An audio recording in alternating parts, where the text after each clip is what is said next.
आइए, सुनिए, देखिए, समझिए सनातन सत्य। जैसी दृष्टि वैसी सृष्टि, दृष्टि विज्ञान। कुदरत, कुदरती रचना एवं कुदरत के कानून से शाश्वत सुख की प्राप्ति। जोधपुर के परम पूज्य महात्मा उपासक प्रोफेसर डॉक्टर सोहन राज तातेड़ के निर्देशन में सनातन सत्य। जैसी दृष्टि वैसी सृष्टि, दृष्टि विज्ञान।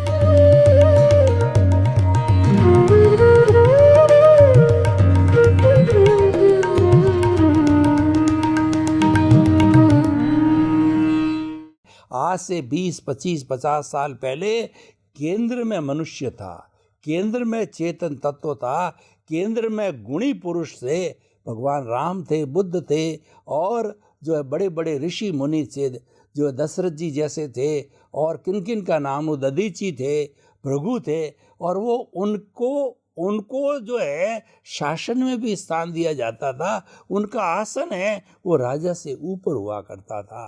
लेकिन और उसके साथ साथ जो परिधि है, क्योंकि केंद्र के साथ परिधि होती है, सेकेंडरी बातें परिधि पे थी। मान सम्मान धन दौलत जड़ परिधि पे था, चेतन केंद्र में था। लेकिन अभी सिनेरियो इतना बदल गया है, व्यक्ति में पता नहीं क्या चेंज आया है कि उसने उठा करके जो है वो केंद्र को पटक दिया परिधि पे, परिधि को बना दिया केंद्र। यानी धन संपत्ति साधन जड़ को जो है केंद्र में ला करके उसके साथ में जुड़ गया, और ज्ञानी पुरुष और गुणी को सबको केंद्र जो परिधि में डाल दिया। मैं ये चाहता हूँ कि इसकी पुनरावृत्ति हो। जो गलती हो गई है वो आप अध्यात्म विज्ञान की दृष्टि से बताइए कि किस तरीके से वापस जो सर्कल डिस्टर्ब हो गया है उसको सर्किल में चेतन रहे और परिधि में वापस जड़ आ जावे। ऐसा कोई नुस्खा बताइए। जय सच्चिदानंद। आध्यात्म विज्ञान के अंदर काफ़ी सिंपल बातें हैं कि आखिर सेंटर एंड सर्कल। आज पूरा विश्व सर्कल में फंसा हुआ है, मगर बिना सेंटर सर्कल नहीं होता है। तो सर्कल और सेंटर की जो परिभाषाएं है पहले हमको यथार्थ रूप से समझनी पड़ेगी। क्या दोनों में अंतर है? क्यों हम कंफ्यूज होते जा रहे हैं? सिंपल बात यह है, सेंटर और सर्कल की परिभाषा पहले समझो, बाद में एग्जाम्पल। कोई भी मन वचन काया की अवस्था आत्मा की हाजिरी के बिना नहीं हो सकती है। कोई भी मन वचन काया की क्रिया आत्मा की हाजिरी के बिना नहीं हो सकती है। तो आत्मा तो सेंटर है, प्रकृति सर्कल है, प्रकृति का फल जो है वो भी तो सर्कल है, जन्म जीवन मृत्यु वो भी तो सर्कल है, सभी कर्मों की भुगतान वो तो सर्कल है। मगर सर्कल और सेंटर को हम कैसे लॉजिकल फॉर्म में जाने? तो सर्कल और सेंटर में अंतर क्या है? कोई भी सर्कल सेंटर के बिना नहीं होता है, मगर हम सेंटर को नहीं जानते कि वास्तव में सेंटर क्या है। हम प्रकृति को सेंटर बना देते हैं, और इसीलिए प्रकृति जो देखता है वो मैंने देखा, प्रकृति ने जो सुना वो मैंने सुना, प्रकृति ने स्मेल लिया वो मैंने लिया, प्रकृति जो चखती है बोलती है वो मैंने बोला, प्रकृति जो क्रिया करती है स्पर्श करती है वो मैंने किया। आप समझे, प्रकृति ने जो विचार किया वो मैंने किया, प्रकृति ने भुगतान किया वो मैंने किया। अभी जब सेंटर में प्रकृति आ गई तो मालिकी भाव कर्ता भाव तो होगा ही, राग द्वेष तो होगा ही, क्योंकि सेंटर में प्रकृति है, सेंटर में मनोवचन काया है, सेंटर में नामधारी है। तो फिर मेरा तेरा तो होगा ही, चाहे वस्तु के रूप में, संबंधों के रूप में, साधनों के रूप में, या क्रिया के रूप में, अवस्थाओं के रूप में। मगर वास्तव में जो सेंटर और सर्कल है उसके अंदर जब आत्मा सेंटर बन जाएगा तो आपके लिए सर्कल को खत्म करना आसान हो जाएगा। विश्व के अंदर दो तरह की संस्कृतियां चल रही है, एक ईस्टर्न सिविलाइजेशन और एक वेस्टर्न सिविलाइजेशन। ईस्टर्न सिविलाइजेशन हमारे भारत की संस्कृति है जो बहुत महान है और कई कई सैकड़ों जो है हजारों वर्षों से भारत को धर्म गुरु देश पूरे विश्व ने माना है। लेकिन पता नहीं इन वर्षों के अंदर क्या हुआ, खास तौर से हमारी युवा पीढ़ी वो जो हमारी जो वेस्टर्न सिविलाइजेशन उसको बहुत ज़्यादा अपना रही। मैं उसकी बुराई नहीं करता, उसकी क्रिटिसाइज नहीं करता, अपनी जगह से वो अच्छी है। पर आप रोज़ जो है आपकी पाचन शक्ति अच्छी है और रोज़ सीरा खा रहे हो तो रूखी रोटी क्यों खा रहे हो, आप उस चीज़ को क्यों अपना रहे हो, उसके पीछे पागल हो रहे हैं, भाग रहे हैं। सॉन्ग्स में क्या रहन सहन खान पान हर चीज़ में हमारी वो कल्चर इतनी आ गई, वेस्टर्न कल्चर। तो आप जो अध्यात्म विज्ञान की दृष्टि से जो हमारी अच्छी कल्चर है, स्थापित कल्चर है, विश्व ने माना है, किस तरीके से पुनः वो डेवलप हो सकती है, वो अध्यात्म विज्ञान की दृष्टि से बताइए। लोगों के अंदर भारतीय कल्चर को अच्छा बनाने का एक शंखनाद फूंकिए। ये पश्चिम की संस्कृति क्या है और पूर्व की संस्कृति क्या है, वेस्ट एंड ईस्ट दोनों को समझना पड़ेगा।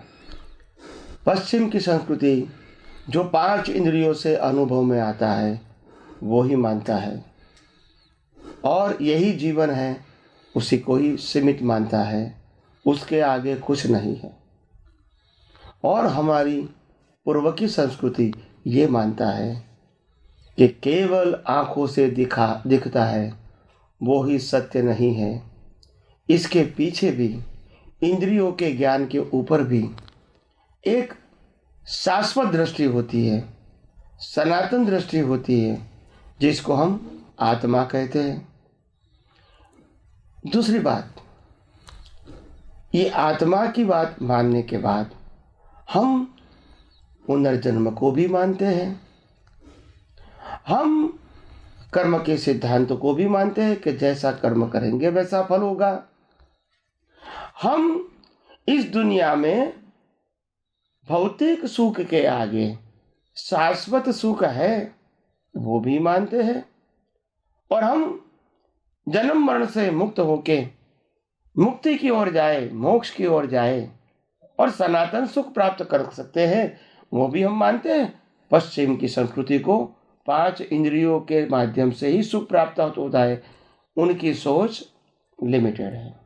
मैं ये नहीं कहता हूं कि ये गलत है, but as per the spiritual path, as per the spiritual vision, they have a very limited vision, not wrong but limited vision. जैसे जैसे वो मार खा के आगे बढ़ेंगे तभी उनको मालूम होगा कि शरीर के अलावा आत्मा भी है, पुनर्जन्म भी है और सभी प्रकार के कर्मों के फल की भुगतान भी हमको करनी पड़ती है। तो फल देने वाला भी कोई है, पुनर्जन्म भी है।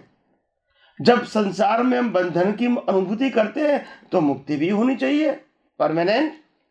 जब संसार में मान्यता के मुताबिक सुख का अनुभव कर सकते वो टेम्पररी है, तो सनातन सुख भी है, वो धीरे धीरे समझ में आएगा। तो मैं ये नहीं कहता हूं कि ये मुक्ति के मार्ग में आगे बढ़ने के लिए लोग ये सब नहीं समझेंगे, वो भी आगे आएंगे, हम भी आगे आएंगे। बात ये है जो लोग मैच्योर है इनको अपनी मैच्योरिटी दिखानी है, जो लोग इमैच्योर हैं वो मैच्योरिटी अपनी लिमिट तक दिखा सकते हैं। हम भारतवासी लोग हैं, हिंदुस्तान के लोग हैं, बहुत सारी मैच्योरिटी और ब्रॉड विजन हमारे पास है और वो हमारे हेरिटेज में मिला है, हमारे ऋषि मुनियों ने दिया है, हमने शास्त्रों के माध्यम से पाया है, हमारे साधु संत सन्यासी जो परिपक्व है, प्योर है, उनके माध्यम से हमने पाया है। तो हम अपनी मैच्योरिटी को जितना बताएंगे विश्व बदलेगा। और जो पहले भी भारत विश्व गुरु था, पूरे विश्व को वो मार्गदर्शन देता था, जीवन जीने की कला देता था, हर फील्ड की वो मास्टरी रखता था और यहाँ से ही पूरी संस्कृति, ज्ञान, विज्ञान, भौतिकता, culture, food, clothes, humanity, social life, सब कुछ यहाँ से जाता था और भविष्य में भी यहाँ से जाएगा, मगर हम उसके लिए और ज़्यादा मैच्योर और परिपक्व बने पाए, हम आध्यात्म विज्ञान को और विशालता से समझ पाए, उसके लिए हम आगे बढ़े, यही मेरी शुभकामना। स्वामी जी, जो धर्म दर्शन आत्मा में विश्वास करता है वह अवश्य ही कर्म में विश्वास करता है, क्योंकि आत्मा जो शरीर में बंधी हुई है वो कर्म के कारण ही है। और पूरे विश्व में जितने भी धर्म दर्शन हैं उन्होंने कर्म को किसी न किसी अवस्था के रूप में माना है, लेकिन जैन दर्शन एक ऐसा दर्शन है जिसने बताया बाकायदा एक एक कर्म के एक एक परमाणु का हिसाब किताब बताया है, प्रकृति, स्थिति, प्रदेश, अनुभाव के हिसाब से। और जैन धर्म कहता है कि जब कभी भी मन, वचन, काया कोई भी क्रिया करता है, और आदमी कोई भी हर प्राणी क्रिया करता ही है, जैसा जैसा उसके पास साधन होता है, उस क्रिया के साथ के अंदर जो कुछ भी इस पूरे कॉस्मॉस के अंदर से चतुस्पर्शी पुद्गल होते हैं उनको खींचा जाता है, जो कि विज्ञान की भाषा में मास लेस पार्टिकल होते हैं, जिसका कोई वजन नहीं होता है, और वो खींच करके हमारे भीतर जो राग द्वेष है उसको दे दिया जाता है, और फिर ये क्रमशः जो है गड़बड़ होता रहता है। तो मैं आपसे ये जानना चाहता हूँ हमारे सभी श्रोताओं की तरफ से कि अध्यात्म विज्ञान के अंदर वो कर्म कितने तरह के हैं, उनकी कर्म की जो है क्या क्या कैटेगरी है, कौन कौन सा कर्म जो है वो किस तरीके से जो है वो बंधता है, छूटता है और प्रभाव दिलाता है, और किस तरीके से आत्मा की तरक्की, आत्मा की अवनति के अंदर या शरीर के जो है सुख दुख के अंदर वो सहयोगी बनते हैं। कृपया थोड़ा खुलासा करके श्रोताओं को बताएं। धन्यवाद। जय सच्चिदानंद। अध्यात्म विज्ञान के अंदर 8 प्रकार के कर्म बताए गए हैं, और वो 8 प्रकार से कर्मों से मुक्त होना उसका नाम मोक्ष है। और वो 8 प्रकार के जो कर्म है उसमें 2 ब्रांचेस है। 4 प्रकार के कर्म को जैनिज्म में घाती कर्म कहते हैं, और 4 प्रकार के कर्म को जैनिज्म में अघाती कर्म कहते हैं। अभी पहले घाती और अघाती का मीनिंग समझ लें। घाती कर्म का मतलब होता है आत्मा की अनंत शक्तियों को होते हुए भी घात करता है, अनुभव नहीं होने देता है, उसका नाम है घाती कर्म। अघाती कर्म का मतलब होता है आत्मा से जुड़े हुए नहीं है, ये मन वचन काया से भुगतान करने के कर्म हैं, जो सभी जीवों को करना ही पड़ता है। वो तो केवल ज्ञान के बाद भी रहेगा, निर्वाण तक रहेगा। तो घाती कर्म और अघाती कर्म की हमने परिभाषा बताने की कोशिश किया। जो आत्मा की अनंत शक्तियों को घात करता है, अनुभव में नहीं आना देता है, वो घाती कर्म है। अघाती कर्म का मतलब होता है जिससे आत्मा से मतलब नहीं है, मगर मन वचन काया के भुगतान से मतलब है, और वो तो करना ही पड़ेगा। ज्ञान हुआ, केवल ज्ञान हुआ, केवल दर्शन हुआ, फिर भी अघाती कर्म कभी क्षय नहीं होंगे, भुगतान करना ही पड़ेगा। उसके बाद जीवों का निर्वाण होता है, या तो रिबर्थ होता है। तो सबसे पहले अघाती कर्म, सबसे पहले घाती कर्म जो आत्मा की अनंत शक्तियों को घात करता है होते हुए भी, वो 4 प्रकार के कर्म है। ज्ञान आवरण, दर्शन आवरण, मोहनीय और अंतराय कर्म। तो ज्ञान आवरण, दर्शन आवरण, मोहनीय और अंतराय कर्म, ये 4 प्रकार के कर्म हैं। उसमें से 3 कर्म है ज्ञान आवरण, दर्शन आवरण, मोहनीय कर्म। इसका एक नाम है अज्ञान। और अंतराय कर्म का मतलब होता है अगर ये 3 कर्म लाइव है, ज्ञान आवरण, दर्शन आवरण, मोहनीय कर्म लाइव है, वहां तक आत्मा की अनुभूति का अंतराय ही होगा, आत्मा की शक्तियों के अनुभूति का अंतराय होगा। तो ये 4 प्रकार के कर्म मैंने बताए, उसमें से 3 कर्म है उसको अज्ञान बोलते हैं, और जो चौथा कर्म है वो सिर्फ अज्ञान होने के नाते हम आत्मा का अनुभव, उनकी शक्तियों का अनुभव नहीं करते हैं, वो अंतराय कर्म है। तो उसमें पहला है ज्ञान आवरण कर्म। वो ज्ञान आवरण कर्म का मतलब होता है हम खुद को ही नहीं जानते हैं, हम खुद की शक्तियों को ही नहीं जानते हैं, हम खुद के स्वभाव को ही नहीं जानते हैं, हम खुद अपने अस्तित्व को ही नहीं जानते हैं। तो कहने का मतलब है कि हम अपने को ही नहीं जानते हैं, अपने स्वभाव और शक्तियों को ही नहीं जानते, उससे बड़ा अज्ञान क्या हो सकता है। और यही अज्ञान हम आत्मा को न मान के शरीर को मानते हैं कि मैं शरीर हूं, मैं शरीर को चलाने वाला हूं, और शरीर जो भुगतान करता है वो मैं भुगतान करता हूं।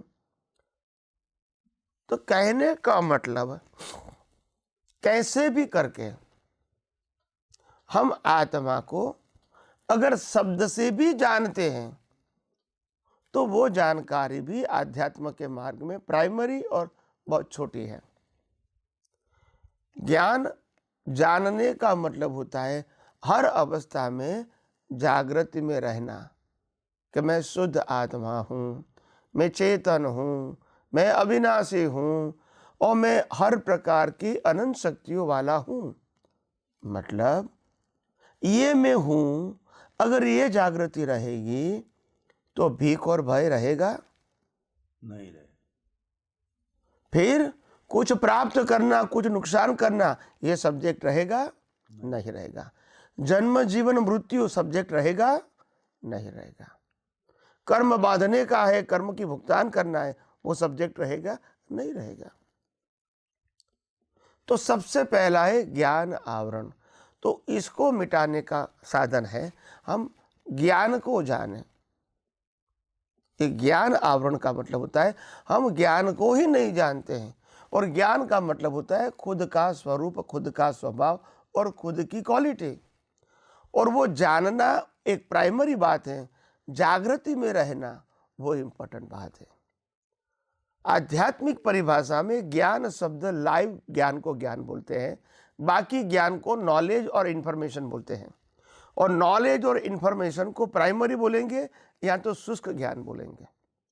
जो ज्ञान काम में ही नहीं आता है, जो ज्ञान उपयोग में ही नहीं रहता है, वो ज्ञान का मतलब क्या है।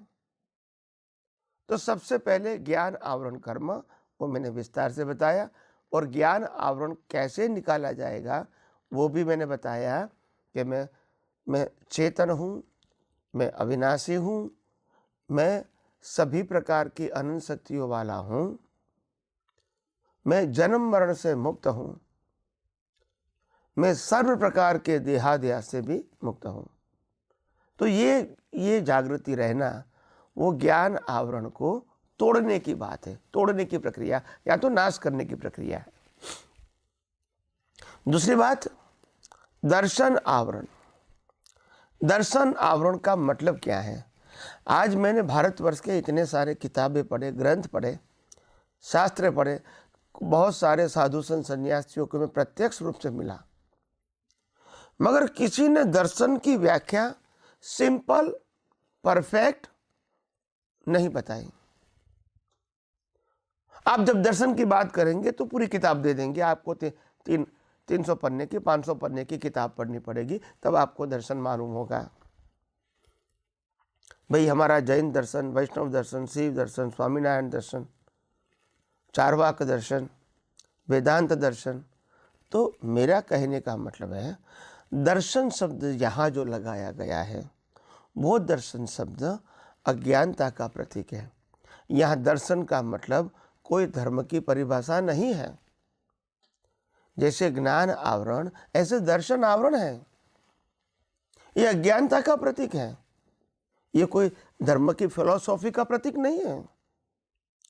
तो यहाँ दर्शन आवरण का मतलब होता है ये दुनिया का सनातन सत्य, जो कुदरत, जिनको हम 6 तत्व कहते हैं, कुदरती कानून जिसको हम यूनिवर्सल ट्रूथ लॉ कहते हैं, जो सबके लिए कंपलसरी है, और उनसे बनी हुई अवस्थाओं को हम कुदरती रचना बोलते हैं। तो ये 3 चीज़ों को यथार्थ रूप में समझना, 6 तत्व को, कुदरती कानून को और कुदरती रचना को यथार्थ रूप से समझना, इसका मतलब है प्राइमरी दर्शन। और हर अवस्था में, जन्म से मौत तक की, मन वचन काया की हर अवस्था में इनकी जागृति रखना। कि कौन सी जागृति? कि जो शरीर है, और शरीर के माध्यम से ये 5 इंद्रियों से दुनिया का भी अनुभव होता है। तो आत्मा के अलावा मन वचन काया और 5 इंद्रियों से जो कुछ भी सृष्टि अनुभव में आती है, ये पूरी सृष्टि 6 तत्वों से बनी है। 6 तत्वों से ही चलती है, और हमारा मन वचन काया भी 6 तत्वों से ही बना है। सो पिंडे सो ब्रह्मांडे। तो पहले 6 तत्वों को समझना, और 6 तत्वों को मैं सिंपल भाषा में बता देता हूँ ताकि कन्फ्यूजन न हो जानने वाले को। 6 तत्वों, सबसे पहला तत्व है चेतन यानी आत्मा। दूसरा तत्व है जड़ यानी 5 इंद्रियों से जो अनुभव में आता है, और मन वचन काया जिससे बना है वो जड़ तत्व है। ये सब जड़ तत्वों की अवस्थाएं हैं। तो दूसरा तत्व है जड़ तत्व। तीसरा तत्व है गति सहायक, मोशन, मूवमेंट। ये सूर्य, चंद्र, तारा, ग्रह, नक्षत्र, हर चीज़ें, पवन, पानी, इंसान, ब्रीदिंग, ब्लड सर्कुलेशन, ये सब मूव होता रहता है कंटिन्यूअस। तो गति सहायक तत्व। चौथा तत्व है स्थिति सहायक तत्व। स्थिति सहायक का मतलब होता है स्थिर होना। तो ये गति सहायक और स्थिति सहायक तत्व दोनों एक दूसरे के पूरक हैं। अगर रोड स्थिति सहायक है तो उसके ऊपर चलने वाले व्यक्ति कहो, कार कहो, 2 व्हीलर, 3 व्हीलर, 4 व्हीलर कहो, वो गति सहायक के रूप में काम कर सकता है। अगर हमारे बॉडी के अंदर ऑर्गन स्थिति सहायक है तो उसके अंदर ब्लड सर्कुलेशन, एयर सर्कुलेशन और डाइजेस्टिंग प्रोसेस, ये गति सहायक होती है। तो गति और स्थिति सहायक दोनों एक दूसरे का पूरक तत्व है। 5वां तत्व है समय तत्व, टाइम। हम टाइम को भूत, भविष्य और वर्तमान के रूप में जानते हैं।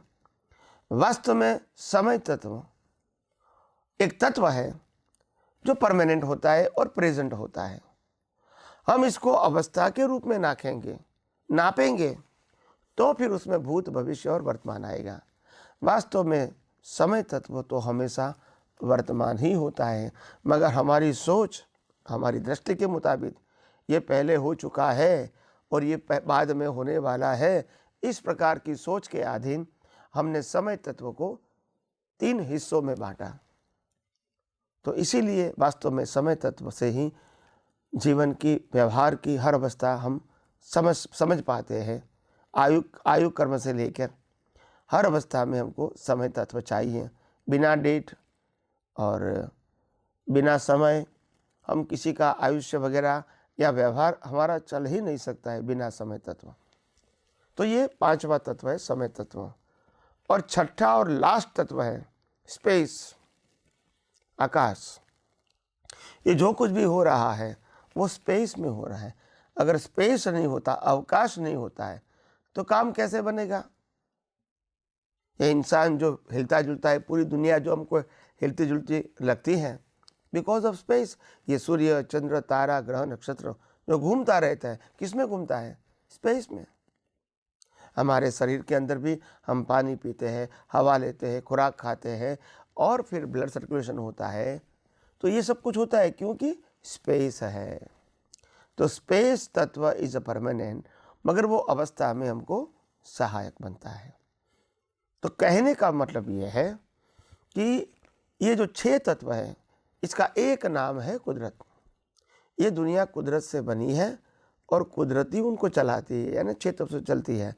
और हमारा मन वचन काया भी 6 तत्वों से ही बना हुआ है और 6 तत्वों से ही चलता है। पूरी ब्रह्मांड का उत्पत्ति और ब्रह्मांड को चलना, अस्तित्व, वो 6 तत्वों के आधार से है। तो इसका एक नाम है कुदरत। फिर दूसरा आता है कुदरती कानून, लॉ ऑफ नेचर। ये क्या काम करता है इस ब्रह्मांड के अंदर, इस सृष्टि के अंदर? उनका काम है हर अवस्थाओं को जो परिवर्तन होता रहता है हर अवस्था में, तो हर अवस्था को, हर सिस्टम को वो सहायक बनता है। कैसे सहायक बनता है? कि कानून के मुताबिक तो दिन रात नहीं होंगे, ठंडी गर्मी बारिश नहीं होंगे, ये सूर्य चंद्र स्टार्स ग्रह नक्षत्र ये भरती ओट होती है, ये सब कुछ कानून के मुताबिक है, किसी के मर्जी के मुताबिक नहीं है। कभी अर्थक्वेक होना, कभी बाहर आना, कभी लावा रस निकलना, कभी समंदर की लहरें बड़ी बड़ी उठना, कभी बिल्कुल बारिश नहीं गिरना, कभी अग्नि ज्वाला भी होना पृथ्वी के ऊपर, ये सब कुदरती कानून से होता है, किसी की मर्जी से नहीं होता है। तो हम भी जो कर्म करेंगे इंसान के रूप में, इनकी भुगतान भी तो कानून से होती है। क्या हम कर्म बनाएंगे और हम ही रिजल्ट नक्की करेंगे कि ये कर्म का क्या फल मिलने वाला है? क्या हम डिसाइड कर सकते हैं? क्या रामकृष्ण महावीर भी अपने कर्मों का फल डिसाइड कर सकते हैं? नहीं कर सकते हैं। और इसीलिए जो कर्म का कानून है, कर्म का सिद्धांत है, वो इस बाह्य जगत के अंदर सर्वोपरि है, उससे ऊपर कोई है नहीं और हो सकता भी नहीं है। मगर आत्मा का वो ऊपरी नहीं है। कर्म का कानून आत्मा का ऊपरी नहीं है। कर्म का कानून जो कर्म बनाएंगे उसके फल देने तक ही उनकी पावर से, आत्मा का वो कंट्रोलर नहीं है। अगर आत्मा का कंट्रोलर होगा तो फिर मोक्ष में कैसे जाएगा? तो इसीलिए ये कानून जो है कुदरत का, वो हमारे सबके लिए बाह्य जीवन के अंदर कुदरत का कानून सर्वोपरि है और अभ्यंतर जीवन के अंदर आत्मा तत्व सर्वोपरि है। जड़ व्यक्तियों को संचालन करने में कुदरत का कानून सर्वोपरि है। एक चेतन का अस्तित्व है, उसमें अनंत शक्ति वाला जो है चेतन है, वो खुद ही स्वयं संचालक है, इसका कोई सर्वोपरि नहीं है। इसीलिए हम अपने जीवन के अंदर जब ऐसे कानून को समझेंगे तो हमको मालूम होगा कि पूरी सृष्टि, पूरी दुनिया, हमारा जन्म, जीवन, मृत्यु, सभी अवस्थाएं वो कुदरती कानून के मुताबिक तो है। मगर हम इसको नहीं जानते हैं, नहीं मानते हैं और हम कहते हैं कि मैंने किया, मैंने सोचा, मैंने बोला, सामने वाले ने बोला, सामने वाले ने किया, ये मेरा है, तेरा है।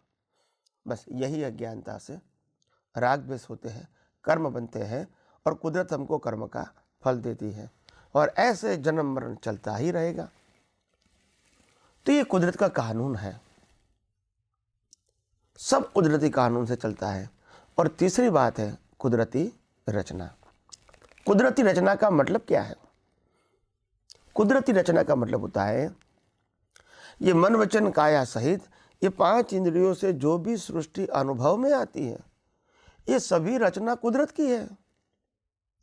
कोई गुस्सा करता है, कोई प्रेम करता है, कोई हेल्प करता है, कोई नुकसान करता है, कोई देता है, कोई लेता है, किसी की उत्पत्ति होती है, किसी का नाश होता है।